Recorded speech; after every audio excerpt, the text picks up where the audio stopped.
ஒரு நாள் ஒரு மனுஷன் நடந்து போயிட்டே இருந்தானா.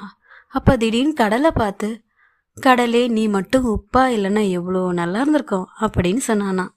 மறுபுறம் குயிலை பார்த்து, குயிலே நீ மட்டும் கருப்பா இல்லைன்னா எவ்வளோ அழகா இருந்திருக்கும் அப்படின்னு சொன்னானா. மனுஷன் பக்கத்துல இருந்து மயிலையும் பார்த்தானா. மயில் மனசுக்குள்ள யோசிச்சுதான், நம்ம தான் ரொம்ப அழகாச்சே, இவனால நம்மள குறை சொல்ல முடியாது அப்படின்னு யோசிச்சுதான். அந்த மனுஷன் மயிலையும் பார்த்து சொன்னாராம், நீ அழகுதான், ஆனா உன் குரல் கேட்க சகிக்கல. கடவுள் உன் குரலை அழகா கொடுத்துருக்கலாமே அப்படின்னு சொன்னாராம். பலாப்பழத்தையும் பார்த்து கேட்டானா, உன் மேல மட்டும் முள்ளு இல்லாம இருந்தா எவ்வளோ நல்லா இருக்கும்.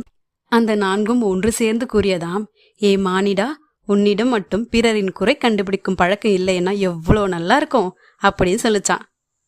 கதை சொல்லும் கருத்து: கடவுள் படைப்பில் அனைவருமே அழகுதான்.